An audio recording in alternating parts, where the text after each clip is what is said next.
Hello and welcome to an episode of Kakepipe. We're going to introduce myself, Stuart and Warren, and we're going to go through the history and where Kakepipe has come from over the years. We've both been doing a lot in the car scene for the last 7-8 years. Maybe 10, more. Maybe 10 years. And we've got a number of projects under our belts in different areas, from detailing to plasti dipping to drifting, Show cars, absolutely all sorts. Yeah. So what we're going to do is just go through our history of our projects and our cars, and just tell you a bit more about who we are, what Kakepipe is, and what we've done, pictures if we've got some, what we're gonna do, what we're doing. So I've got a question for you. First one. What was your first car? My first ever car was a dragon green Polo 6N. 6N. So the 6N. earlier version than what you've got now. Yeah, I got a 6N, a green 6N that went and picked up 4 days after passing my driving test. And Ed Gasket went about 6 hours into driving it. So that disappeared. Oh, brilliant. And I went then and got a red one. So the red one was really my first car. We'll talk about the red one in a bit, because the red one was quite special, really, wasn't it? It did. Yeah, that's why I now have the Polo for what I use it for now. Is because of that. It's a shame it's not red. Yeah, it's a shame it's not red, but it matches the car I've got now. So what does it? The Polo. Oh yeah, it's the same model, but it's not the same colour. No, it's the same car we've got now. Same colour code as the Touareg. Oh right. Okay. Yeah. So fair enough. Yeah. So you moved on from the Polo, then the Bora, wasn't it? The Bora, and bit of a strange story with getting rid of the old red Polo. Yeah, we'll come on to that in a bit. But yeah, I had the Bora, and that's where I think really my obsession with cars went a bit mental. Yeah. So after the Bora was? I had E36 BMW Estate, 46 Estate, sorry, that was meant to be a family wagon. Then it didn't happen. No, it didn't. Then I had an 8P S3 in white. And proper S3, not a fake S3. The proper S3, of which it definitely did the speed of what it said on the paperwork. Yeah, it was quite quick. It was reasonably swift. And from there then I have currently a VW Touareg. On the drive? On the drive. The big old Russian beast.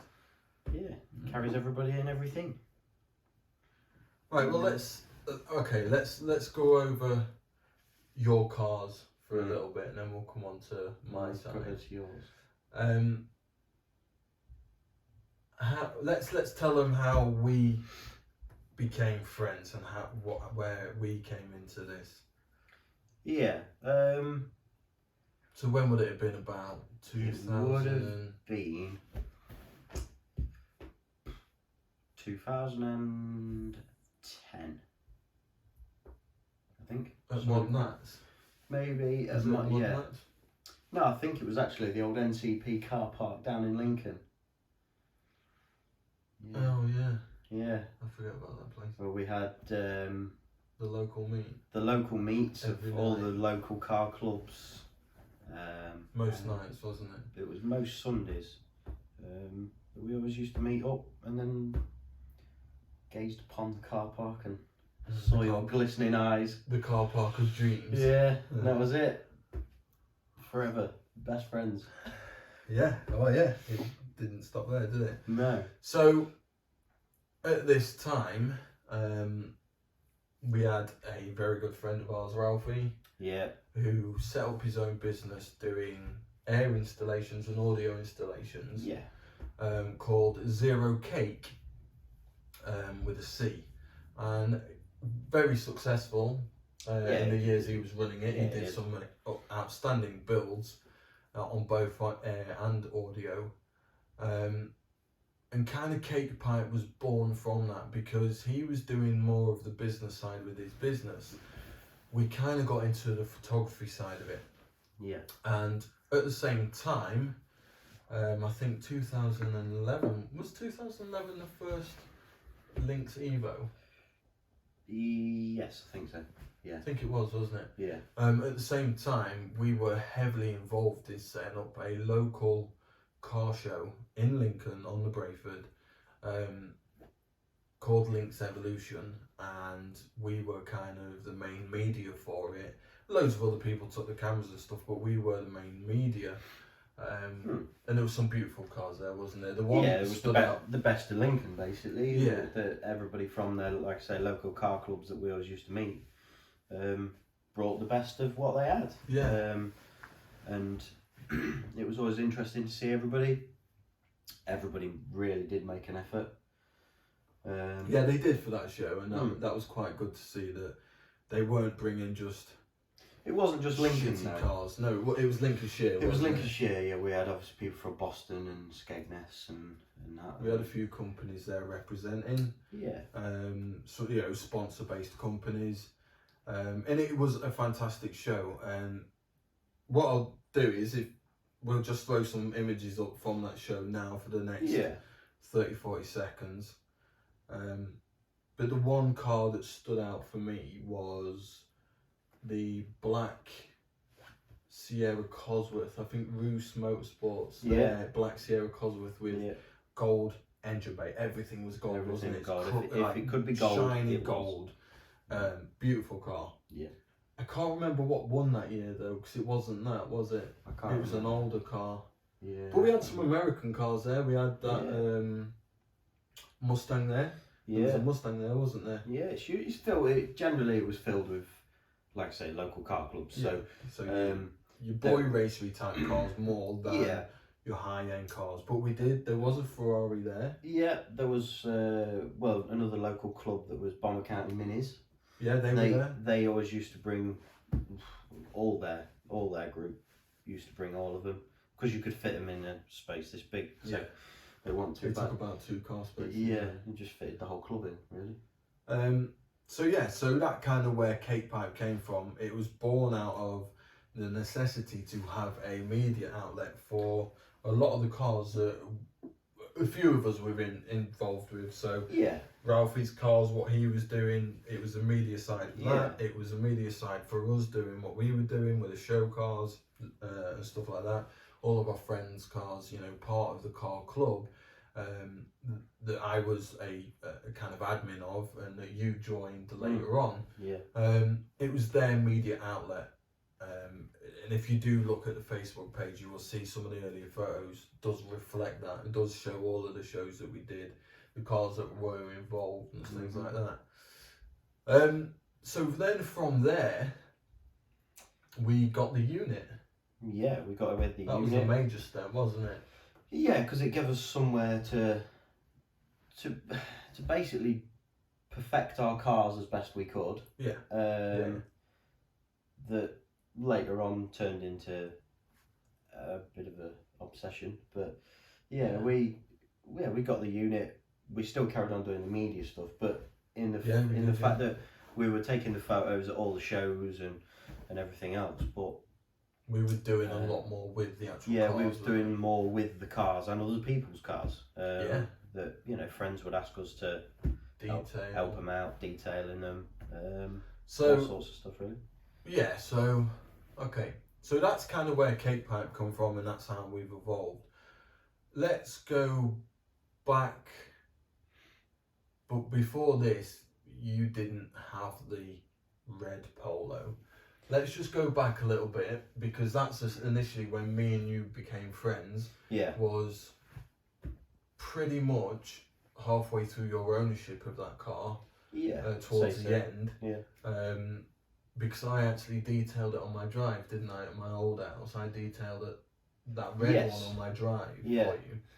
And then unfortunately it ended quite badly. So do you want to talk about that car for a few minutes? And just go over that? The red Polo, like I say, I went to a few shows with previous car club I was with, and then we joined with OE Modified. And we went to more shows, and it basically progressed up until a point where I'd sort of got to it really needed a lot of paint, but I made it look as best I could. Yeah, and I mean the detail did help, but we did notice that some panels were fading, some panels weren't necessarily the right colour. Yeah, but it was. I made the best of what I had, and then it got to that point where I thought, well, actually, I need a bigger car anyway, because we were expecting our first child. Yeah, your first so I needed something bigger, as well as the fact that the Polo was sort of not on its last legs, but it was finished. So I bought the Borer. Well, you didn't have any choice, really. I didn't really have a choice. It did get a bit late in the day with the pregnancy, so it was a case of I needed the Borer, so I bought it, sat the Polo on my grandparents' drive, and somebody decided to set it on fire. Fill it with petrol Yeah. and set it on fire. So yeah, that was the end of that. So I remember getting a phone call. What time is it? 8? It was about 9 o'clock time, something like that. And it was literally went, Stu, get to my nan's house. My Polo's on fire. Yeah. And I thought, I wonder if he's been fucking around with the audio or something like that. Yeah. Because at the time I was still trying to strip it down, so I'd parked it there because just I wasn't using it. So I was. Have you got any photos of that? I might be able to find some. Post fire. Post fire. Probably. Might be able to find something. But essentially, this car was one of the biggest fireballs I've ever seen. Yeah. The flames were taller than the house. Yeah. It melted. Did it melt the concrete? It didn't quite get that far, did it? It didn't melt the concrete. It was sat on concrete slabs where I left it, and basically it got that hot. The fire brigade, basically, when they said that they'd put it out, it said it was the biggest fire that this particular fire officer had put out in about 12 years for a car fire. But it got that hot that we've had to actually flip over the slabs on the drive because the radiator wouldn't come off. It got that hot.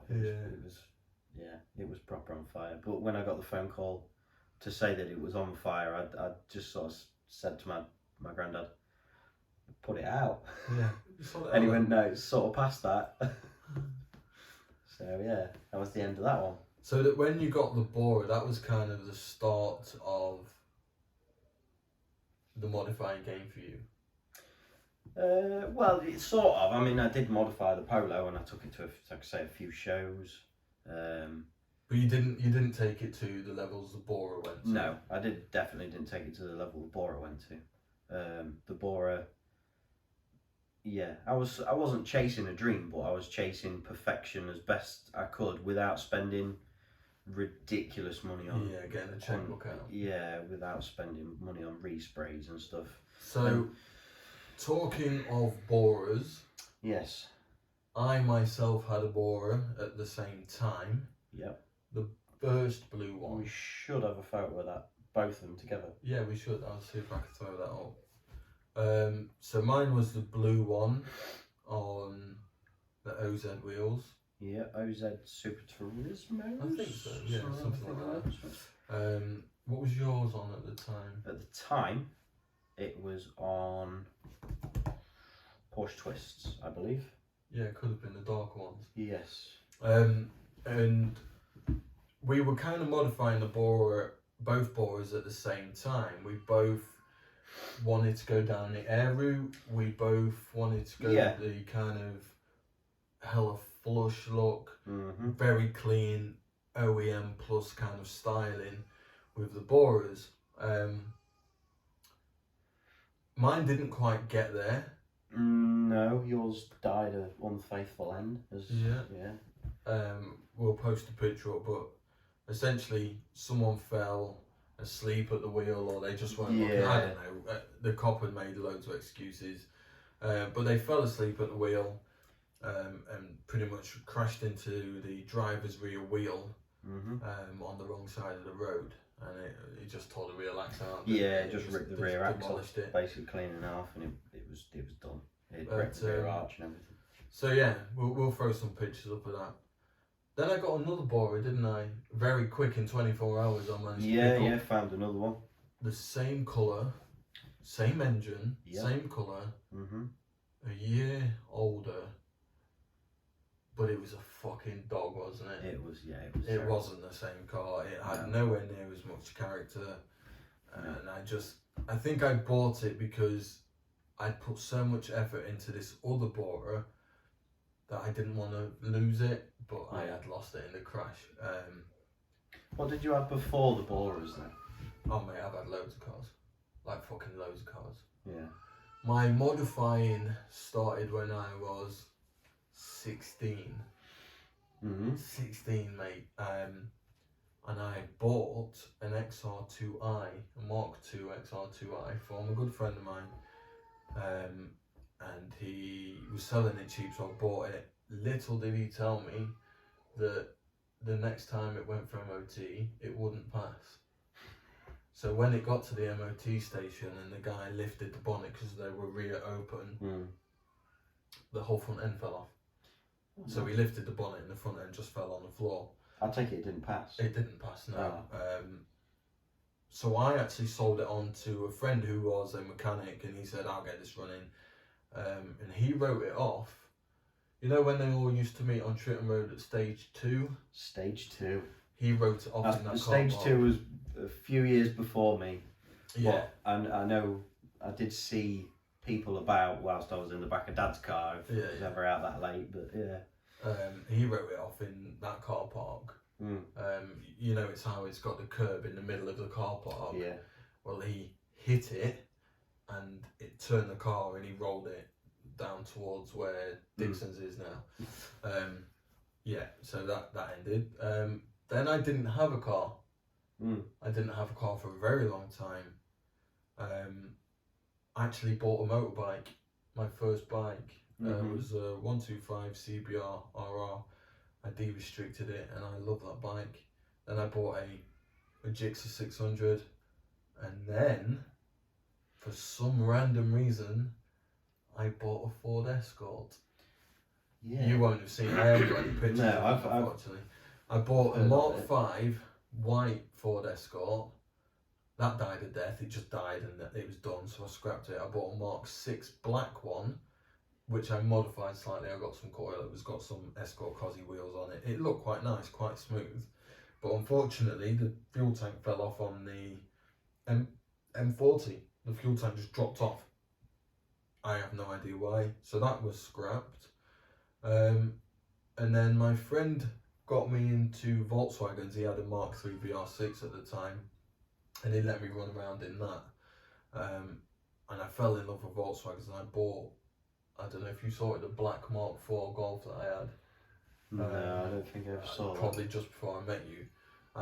Black Mark IV Golf, absolutely beautiful, really low, really shiny. I mean, I went to town on detailing that a lot. Wasn't really modified apart from the coilovers and wheels, but other than that, that was it. That is what really kick-started my obsession with modifying cars, because it was just Volkswagen after Volkswagen. So I had the Mark II Golf, the G60, the blue one. I'll quickly throw a picture of that up. Unfortunately, someone drove into me outside my house, and that was a bad accident, but I managed to get it repaired and I sold it on back to the guy I bought it off, funnily enough, who then blew the engine up 2 days later. Then I had a Lupo, the white Lupo. The white Lupo, yeah. Then a blue Mark IV Golf 180 that I had for about 3 days. Yeah. Then I moved on to BMW. Yes. The dark E36. Mm-hmm. Crashed that into a tree. Yeah. Then I got the That's when you came back. green. No, I didn't. I went straight to the green E30. Oh no, I went to the MX-5, the first drift car. Yeah. We'll come on to that shortly. But yeah, first drift car with the MX-5, then an E36 drift car, which we'll show you as well. And then after that, I got the Passat. Yeah. That I modified. Mm-hmm. I did have a few other cars. I had the Beetle, the Jetta. Yeah, the Beetle, stuff the like Jetta, that. and bits and bobs. And then after the Passat, it was the Mercedes E-Class. Yeah. And that's where I've stayed. Mm. So I have had quite a few cars. Well, I'm going to say quite a few cars, not as many as most, but I've had a few. But I think my modifying did start with that Mark IV Golf, of making it low, making it very clean, OE kind of look. Mm-hmm. Don't have any pictures of that, unfortunately, but Mm-hmm. the car I did buy after that, yeah, the G60, that was fucking rapid, mate. Yeah. That was silly quick, like scary quick. Mm. But yeah. Yeah.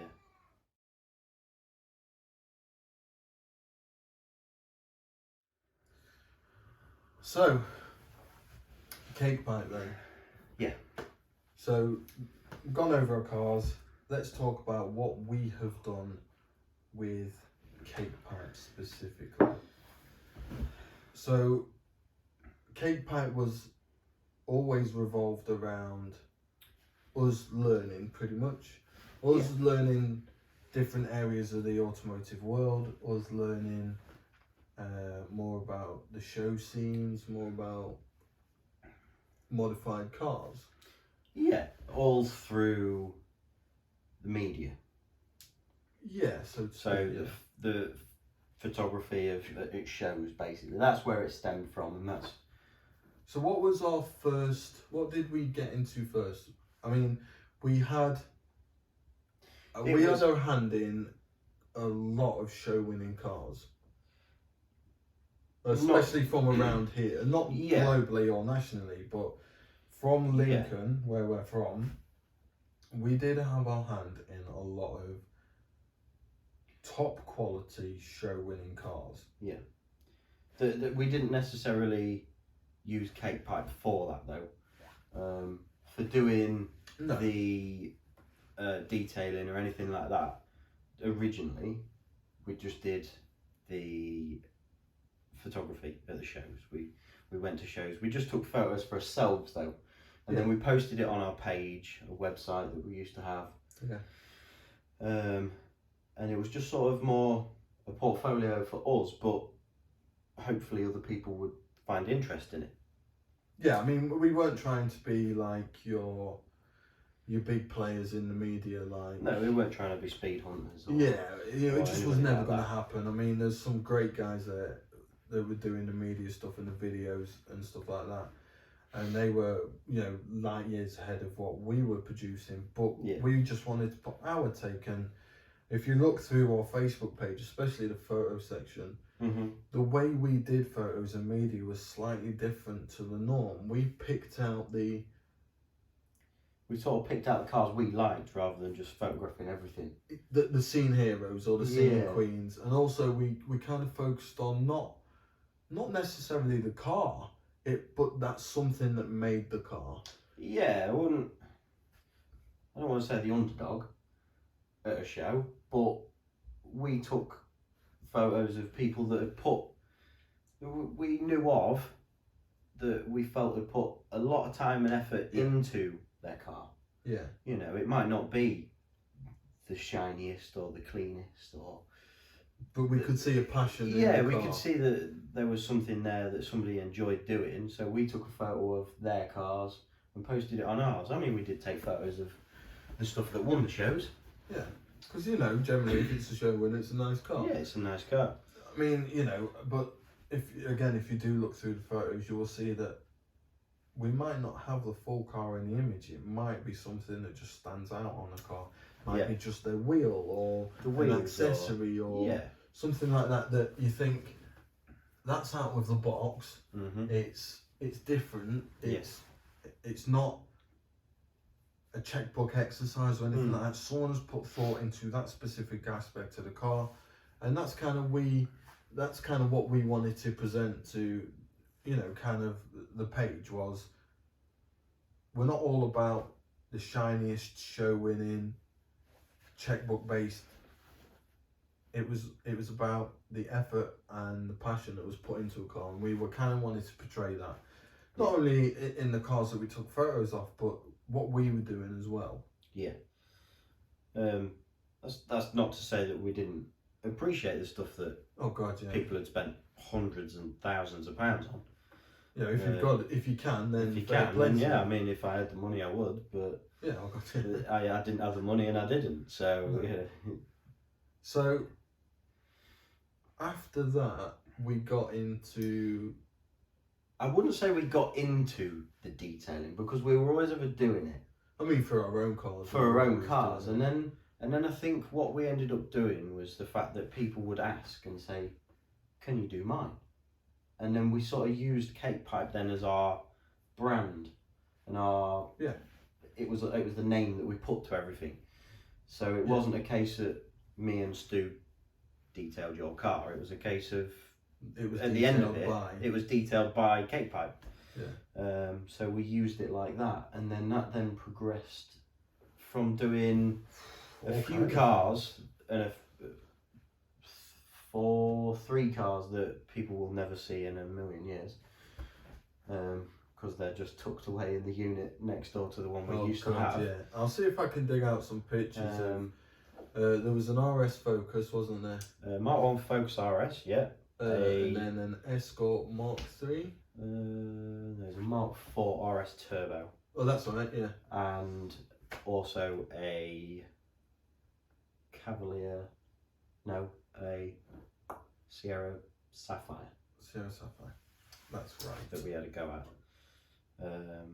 So yeah. Yeah, they won't see the light of day. They will never see the light of day. Unfortunately. But we did them back in the day, along with our own, along with friends that also used to go to shows and that were won awards at certain shows. We'll post some pictures up as we're talking, but so one of the major builds that we did at that time was Amy's Lupo. Yes. So that was kind of the start of a lot of stuff for us because of the amount of stuff that we did for that. Yeah, so we took that car and did what we could to it with the restraint and the design ideas of the person involved. Yeah, I mean, she had the idea of what she would like, and me and you made it happen, so to speak. Yeah. I mean, yeah, so that set off a lot, didn't it? Because once we'd done these bits to the car, such as the dash, the air ride, you know, and things like that. The boot build for the air ride. We got quite a few requests to do air ride installations and boot builds, not big high end boot builds, but just classy. Yeah, just to cover it over really. For the air ride system and stuff like that, and we did quite a few cars, didn't we? Yeah, we did 2 or 3, including my own. Did the boring and yours. We did another black Lupo for another person in Lincoln. That was very, very simple. That was a case of literally we just wanted a floor putting back in it. A fake floor with a window, wasn't it? But it was enough to basically get us in the door, and and then we got into dipping. We got into plasti dip. Yeah. I'll post a picture of the MR2, the first car that we got in. Yeah. As a paid service to dip. And that was a hard car to dip. It was hard, yeah. It wasn't great condition in the first place, so we had to kind of make good with a bit of polishing and stuff like that to smooth off some bits. But it turned out fantastic. From what it was really to what it is, and you'll see on the picture, it was a different car. Yeah. Massively different car. Yeah. And then, we had a few... Polo. The Polo. Yeah, we had a purple. These Polo. We had a purple That Polo. was a custom, wasn't it? That was Yeah. a custom two-tone plasti dip that we had made. Before it really got mainstream, we were really experimenting with pearls and shimmers and stuff like that with the plasti dip. we did a Peugeot, that show-winning Peugeot, Chris's show-winning Peugeot. Yeah. That was hard. That was hard work because unfortunately, he forgot to mention that he had things sprayed 2 or 3 days before it came to us. Yeah. And there was a lot of reaction. I think what had happened was, I think he basically tried to get the car ready for paint, and then the painter let him down. Yeah, so he came and then he came to us and says, I've got a show in a week's time, something like that. Yeah. We had literally like 5 evenings to get this car done. And he really wanted to be there. Chris's car was never show winning outside, because he had a massive audio install. That won awards though, didn't it? Yeah. His audio install. Like, so we have big events in the UK, and probably you do have them worldwide, where they're big audio events, loud, clear, whatever it is. I didn't really get into it, but he won awards with that car. Yeah. I think he's still got it, hasn't he? I'd say so. Yeah. I mean, I won awards with the red Polo. So when the Polo, I had that was, you know, as you can see, probably in some of the photos previous, but it had a boot install, and I entered that into audio competition. Yeah, I remember that. And won awards. UK, wasn't it? Yeah, UK, I think, something like that. So yeah, I mean, look, it went from media to detailing, and we've always kept the detailing part, haven't we? Yeah. We've always been, our cars have got to be clean, they've got to be shiny, and they've got to be well maintained. And we've always done that. Yeah. Haven't we? That's something that we've never stopped. But the plastic dipping stopped simply because we were getting some really stupid fucking requests from just people that didn't want to understand what we needed. They didn't understand why we needed the car for so long. Bearing in mind it is quick turnaround, we need to prep the car, and with everything, prep is key. And the thing was as well, we'd do it, you know, we've got day jobs. Yeah. So it's always, and what people didn't understand was that we needed a car for say 4 days, because we needed it for essentially 2 days prep, 2 days paint. Yeah, but we needed it for a full day, but we only had so many hours in the evening. Yeah. So that was difficult, mate. It was, and especially with, you know, plastic dipping. Even though it's a great thing, and I do believe in it, and I think I'd love to see more cars, especially with the new plastic dips that are coming out. You know, the gloss ones.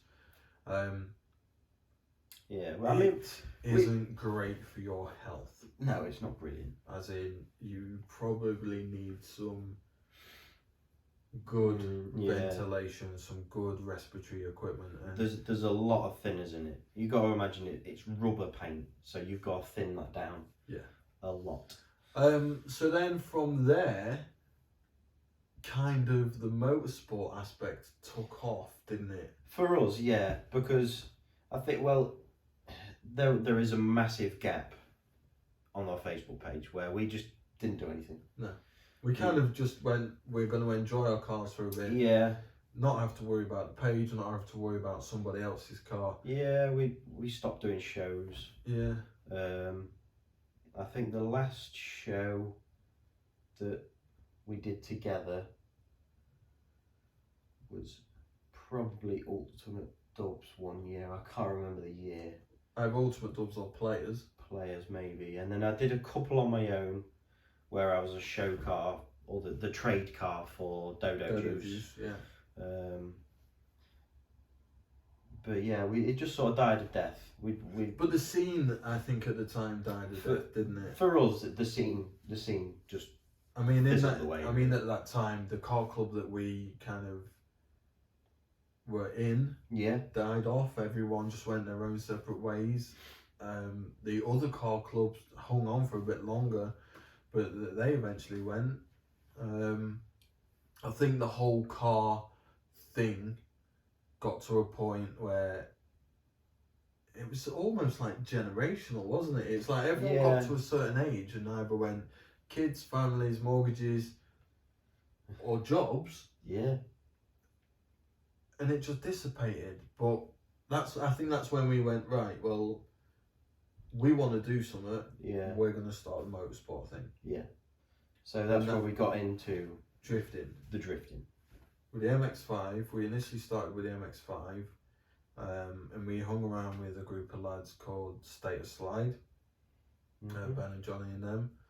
And the MX-5, it just wasn't good enough for drifting at a higher level. It was all right. It was all right to to get a few hard locks on, but it wasn't. If I wanted to do really close quarter drifting, it just didn't have it in it. So got the E36, and I never really got into the drifting as such. I was mainly just spannering. He was chief mechanic, weren't you, mate? Chief mechanic, which I tend to keep hold of in most things that we do. Yeah. But yeah, I was always there. You had a good go though. I had a go a couple of times. I was never really any good with that sort of control of it. It just didn't feel right. What, that looseness? Yeah, it just didn't feel right for me. But you like grip, don't you? You like something with a lot of grip. I like the corners. So yeah, the drift car. We'll show you some pictures of the drift car when we took it to that Christmas weekend. Yeah. We did loads of events with it. That one at Swaffham. That was an eventful day. We was running the wall all night at Swaffham. Yeah. Until the drive shaft went. Yeah. Luckily, welded diff, so we managed to get it home. Got home, what? How far Swaffham? It's 55 mile? Yeah, it's about an hour and a half for where we are. On one drive shaft. One drive shaft. With both of us in the car, and it was full of tyres. That was eventful. Yeah. That was a long night, wasn't it? And headlights like fireflies in jam jars. Yeah. Not brilliant. So with that, we learnt a lot about kind of building a car for the track. Yeah. What we needed to do, the kind of state the car had to be in, the protections we had to start putting into place, such as driver protections, car protections, how the car would work at different levels. We were going from a show world where it wasn't much function, it was form, wasn't it? It was looking the part. Yeah. Whereas now we're moving into actually going and doing the part. It was a bit of an eye opener. It was really strange from going from the concourse world to basically it didn't matter. It just needed to work. Yeah. So there's been times when I've had an S13 in the side of the car. Yeah, and I've kind of gone, oh fuck, I've got to drive this home. But in essence, we've just gone. Beat the door back out, wind the window up and just kick it out and done. Kick the dent out, make it work and keep on going. And I think that was a bit of an eye-opener for both of us in that aspect. Yeah. And then... that died off, really. We just... Well, once the drift car broke itself... Yeah. And put itself into a person and a tree... Yeah. I'll show you some photos of that. That was a horrific crash on a public road. Just one of those things. We wasn't being silly. It was. I think, in looking back, it was a combination of the abuse the car took on the track. Yeah. And then it failed on the road. And with that failure, it was catastrophic. I did injure somebody on the road. I do feel bad about that, and I do think about that a lot, how close that was to probably being involved in a fatality. But luckily enough, it wasn't. She's okay. And that was it, I think, the grace of God fucking got me out of that. So with that, when that car died, I do feel that it died then a little bit, didn't it? We just had a break from everything. We didn't do anything at all. all. Detailing, even from our own cars, really. Yeah, we still had the unit at this point. Yeah. And we just meet up, really. Just go down there and fuck around, wasn't it? Yeah, we just messed about. We had the Jetta then. The Jetta was there, and we were trying to do the Jetta conversion. Yeah, we was trying to do that, but there was no real. It was just no real push for anything. We just sat there. If we needed to, we fixed our own cars, but that was about it. Yeah, there wasn't a lot. We went down there to wash them. Yeah. It was just a glorified garage, but a rather expensive wash bay. Yeah. Really. And then I got the Jetta going, didn't we? We got the Jetta running. Yeah, we had the Jetta going at that point. Put the VR6 in the Jetta. And then you bought the Polo. I then got the itch because it was always the plan that the Jetta was going to go around the track. Yeah, it was always a track car. It was always ever going to be a track car. That's its purpose. That was its purpose. So we did that, and then because I'd had such a long time out, it was when I got the BMW, the shows stopped because the bore had gone. I got the BMW, the shows just stopped. We didn't go to anything. We didn't do anything, did we? Didn't do anything. About a year and a half. Yeah. And then I just basically got the itch because Stuart had something and I had nothing to play with. So I got the itch and I bought, it's not the one I've got now. It was a silver one. It was a silver originally. One, yeah. Little 1 litre. 1 litre. The engine had blown up, so I took the engine out of a crashed 1.4 8 valve, and that went round Cadwell, Blighton, Cadwell a few times.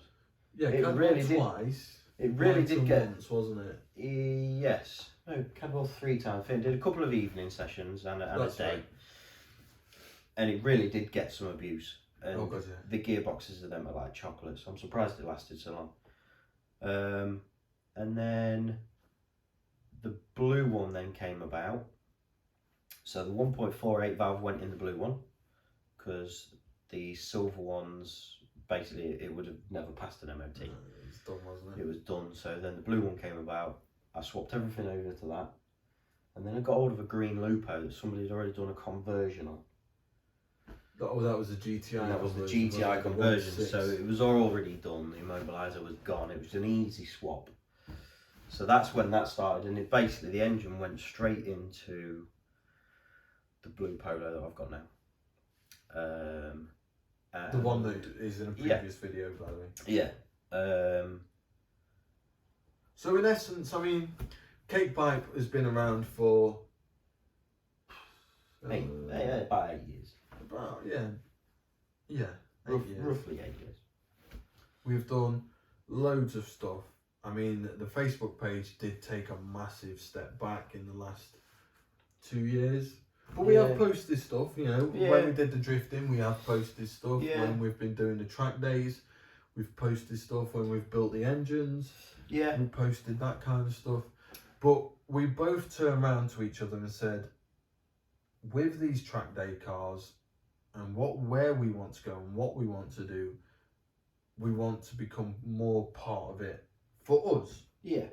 So this is why we're now doing the YouTube videos, because it's something for us to do. Yeah. As in have that media outlet that we've always had. We can show our progress with the cars. Yeah. We can show what we're doing, and hopefully, even if you watch all of the videos and you take one part from it that helps you out or inspires you, we're doing our job. We're doing what we want. We're doing it for us, obviously, for the cars, but essentially, I mean, we spend so much time watching YouTube videos of other people, and we always talk about them, and they've got some great ideas, and a lot of them inspire us to keep going with our projects. We just want to pay it back. Yeah. I think that's why we're now doing the YouTube thing. And I think we've both been putting it off for a while because, well, we're just two northern lads that obviously eat too fucking much. And a bit portly. Sound like an idiot on the camera, but yeah. Yeah, I mean, I showed this to Daniel. Daniel has seen the channel, and he said, it's like Northern Chuckle Brothers doing cars. So, you know, but we're okay with that. I think we're getting into our own swing a bit, and yeah. So the now, where we're at now. Yeah. We've both got the track day cars. They're both running. They're both running. They both work. They both getting to a point now where we are starting to book into track days moving forward. So we will get videos of that, some onboard footage. We'll get people to video Yeah. out and about on them. We'll also get the pit stuff, the messing around. Yeah, I think You know, we're not just going to post necessarily see. Yeah, I mean we like I say, we've been looking on YouTube for people that are doing what we think we're looking at doing, and that would be building of the car, the prep of the car, the getting to the track, going round the track, and the track day itself.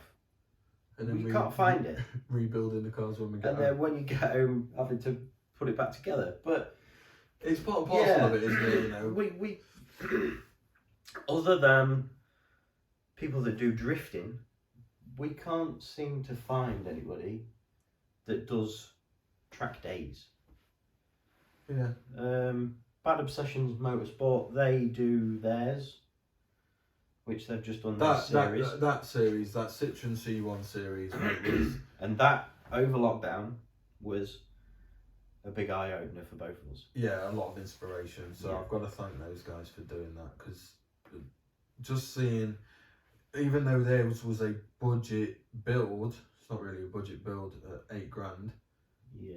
But it's a budget build to get into motorsport. Mm-hmm. So that kind of thing, because we've seen what we've done to our cars, yeah, it is exactly what they've done to their cars, the same thinking behind it and all sorts. So, you know, you will have seen from the videos we've put out of why we've done certain things to our cars is because we know down the line, at some point, it's going to make it easier for us.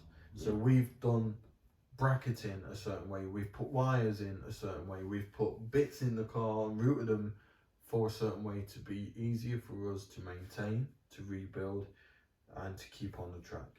Yeah. And to enjoy it. Yeah. It's our cars, so we'll build them as we want, but we do take inspiration from a lot of people. So I think that is going to lead on actually really well to where we want to go. So the first and foremost thing is, you will have seen from this video that we have an intro video. New intro. New logo. Yeah. And what we are going to do is actively share these YouTube videos on Facebook, on the group. We will have a dedicated Instagram page just for Kakepipe Automotive. Yeah. We have our own separate accounts, obviously, but we will have one dedicated page for that. So we will share that out once it's created. And we just want to take it that next step. It's the next chapter for Kakepipe Automotive. So we feel a bit of a refresh. Yeah. And we're going to get a little bit of merch made, probably just for us. Yeah. I don't want to go silly. We went silly on merch last time when we were doing the detailing and the show cars. We tried t-shirts and we've tried making our own stickers. And it just didn't... It's a lot of work. Yeah, it's a lot of work. So I think we'll make some merch for us just to show the page off. You know, and if there's a want and we get something like that, then we'll consider it maybe, but it's not the first and foremost thing. And one thing I do want to say now is the future of the page is not for us to get any monetary value out of it, because I really couldn't care less. I'm just trying to, well, for me at least, I just want to kind of give a story out. Yeah, like we said near the start of this video, it's a refresh now to bring us back to where we used to be. Yeah. So this is for us. For us. If it helps anybody else, in the meantime, brilliant. But generally, it's a portfolio and a bit of fun. Yeah. So, you know, we can see it later on, 10 years down the line, and laugh about it, and have a laugh and go, you know, what were we doing? Yeah. You know. So yeah, that's. I mean, look, guys. You know, most of the videos that we put out, we're still learning. We're still understanding bits and pieces. We're still going through those motions. We don't know everything. We don't.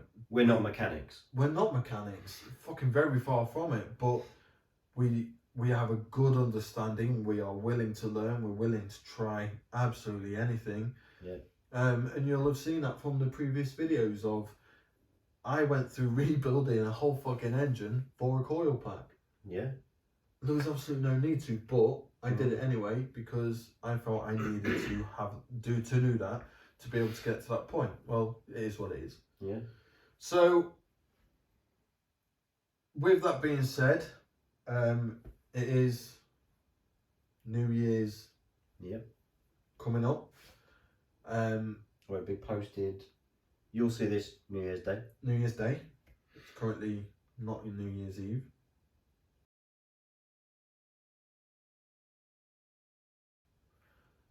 So the future.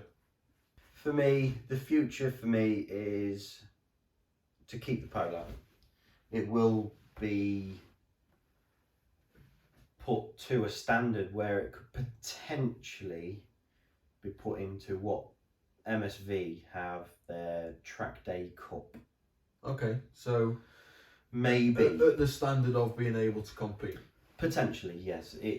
I want it at that stage. Whether I do that or not, I don't know yet. But I want it at that point. So if at the point I go, I've got the money to do it, I'll do it.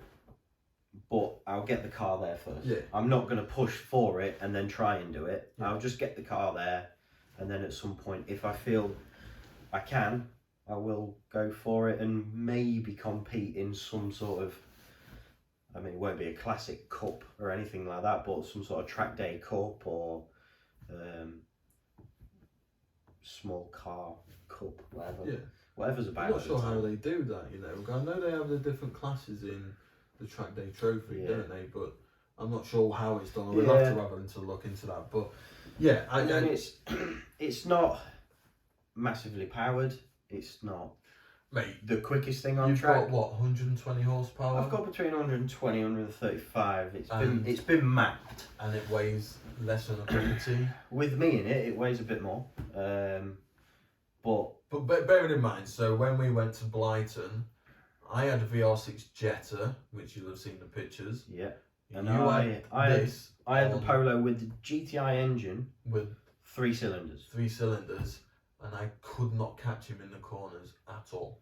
Couldn't get close to him. He just disappeared. Your car is like a go-kart though. It's brilliant. Cadwell especially. Cadwell, going round Cadwell is brilliant. I'm not the quickest thing by any means, but as soon as I get to the top of the mountain, I can use 125 horsepower all of the time. Yeah. So and I think that's I can get through Hall bends like a bullet. Yeah. And there's stuff that's on the brakes. I just don't use them. Yeah, well. It just flies in, get to the hairpin, brake, turn, gone. And then people overtake me on straights. But it's but that's the thing. They that's are why overtaking you on the straight because they can't catch you in the corners, or you're that nimble. Yeah. You know, they've just got to wait. Yeah. Because they can see that you are flat out. And yeah, I mean, when I had to go in your car, it was like a go-kart. It was fucking brilliant. Yeah. Yes, obviously more power, but then that will come. I think the more power bit will come. Yeah, it'd be nice. Maybe a turbo. It'd be easier probably to supercharge it. Make it into sort of an updated G40 as such. But we have looked at dropping the 180 in. That's 180, not off the books, is it? No, it isn't off the books. It will go in. Yeah, there's a lot of them out there. Potentially, it's not as if we can't do it. That's the thing. That's what I'm getting at. Yeah, we well, as you can probably tell, we've put a mind to anything. We could do anything. Yeah. It's not hard. You just got to put the time in. So 2021 track days. I want to enjoy it. Track days. I'm going to put it back on the road, hopefully. Okay. Cage. Maybe a cage. It might only get half cage, and then I'll build from there, depending on how it is. I want to get at least a half cage in, just for the track days. Yeah. And then from there, build off of it to then get it to, like I say, the spec that I need to for if I wanted to. 6 point. get it to compete. Yeah. It might see some paint work just to tidy it up a little bit. But generally 2021, I just want to enjoy it. It's Let's been get off the back road on for track. 2 years. Yeah, when was our last track day? When was your last track day? My last track day would have been probably June 2018. 18. And mine was August 2018 at Donington. Yeah, and then it came off for its engine rebuild. So, yeah. So, that's yours. Yeah. The Corrado. Yes. That was the Jetta. That was the Jetta. The Jetta came around first. I bought the Jetta for pittance, didn't I? And it had the 50p, I think was mentioned. It had a 1.3 3-speed in it, wasn't it? Yes. 3-speed. Original. And I literally bought it about 2 miles from the unit. I drove it to the unit, and within half an hour we dropped the engine. Yeah, the 1.3 was no more. Yeah. Just a lump of metal, wasn't it? It was, yeah. And we started originally just trying to restore it. Yeah, so we did do the welding work. We got out the rust out that was there. We got all that sorted. I don't think there was a panel we didn't touch, to be honest. No. But it was never going to be a show car. No, oh God, no. It was never going to be. It was a show car though. He tried. It wasn't. No, well, he didn't. But the lad before him did have it as a show car, and it looked really nice. But one thing that became apparent very quickly in the Jetta as a track day car, it was like trying to drive a brick in a wind tunnel. Yes. And it was just. It was weird on balance. Very strange on balance. It seemed to have loads of weight at the front because it obviously had a VR6 engine in it. But as soon as you touched the brake pedal, the back end had come around. The back end wanted to come around. It was as if the weight just straight to the back and it wanted to come around on you. Yeah, really unsettled weight. Really so with that, I bought the Corrado shell. It was a bare shell. We sorted the shell out. It had a bit of rust on the sills as usual. It was in a sorry fucking state when I picked it up, wasn't it? Yeah. In fact, it was all of the footwells were full of water. So we sorted out the shit with the bodywork. There's still a few bits left, like the boot lid's got a bit of rust. There's a little bit of rust on one of the arches, but the majority of it is structurally now. Yeah, it's just cosmetically. It still looks alright from afar, but. Well, yeah, I mean. Yeah, it's not too bad. So I haven't done any track days in the Corrado. No. The first one, I think we're both looking at is March, isn't it? The first one. Please, at Boris. Cadwell. Please. Yeah, Mr. Boris Johnson. Let us go to a track day in March. So that'll be the first one. That will be with everything in. Everything I've done to the Corrado is to be MSA spec to compete. Yeah. The only thing it's missing currently is a fire suppression system, but I am going to get that sooner or later. And we're going to have to plumb that in. But everything else is done. Where I want to go with a car is by the end of 2021, I want to at least do one time attack day. One time attack day. Whatever class they put me in, I couldn't care less. Think it'll be bangers. No, because of the power to weight. I think it'll be the novice class, which is the second one up. I'd love to do Donington. Yeah. Because I love Donington, and I think that'd be a good track for me to do. But I do want to do at least one competition day at Time Attack by the end of the year. 2022 is a different story, but if I can get to that point by the end of 2021, I'll be happy. But like you, I just want to enjoy the car. I have put everything into that fucking Corrado to the point where it eats knuckles. It does eat knuckles. It hurt. But I was probably going to set it on fire about 2 weeks ago. A couple of weeks ago, me and another friend of ours, we nearly had to go and take every drop of petrol out of that garage. Yeah. It nearly ended. Yeah. For a coil pack. For a fucking coil pack. But it is what it is. It now runs. You've seen the videos of it and stuff like that. So we are on track. That's the good thing about it is both cars. They're ready to go. They run very well. Yes. There's just the other little bits now. Yeah, there's a titivating. Like I need to get my tracking done. I need to get it settled right. I need to get it weighted.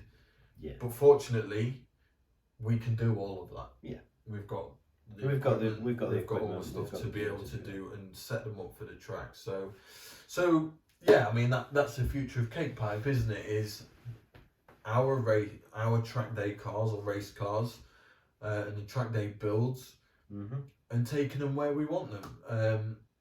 So essentially, we're just hoping that you come along for the ride, and enjoy what you see. Really. Yeah. More than anything, I think that's about it. Yeah. Anything else? Don't think so. No. Just come along with us. Yeah. Enjoy. It's not going to be the most glamorous YouTube you've ever seen in your life. There might be a bit of swearing. Probably a lot of swearing and some blood. Some blood. But hey ho. Yeah. It's going to be Volkswagen heavy. Yeah.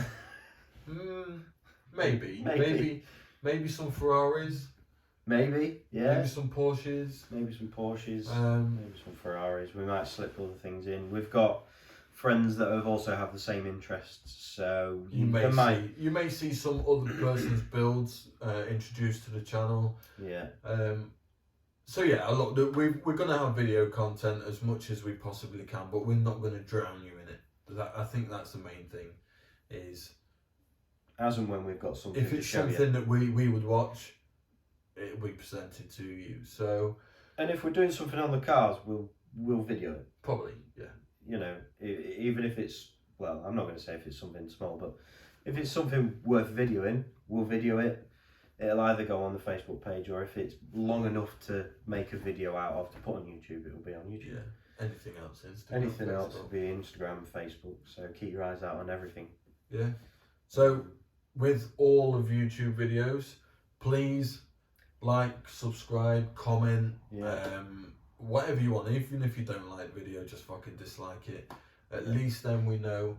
Well. Yeah, know where we're going wrong. Yeah, we know where we're going wrong.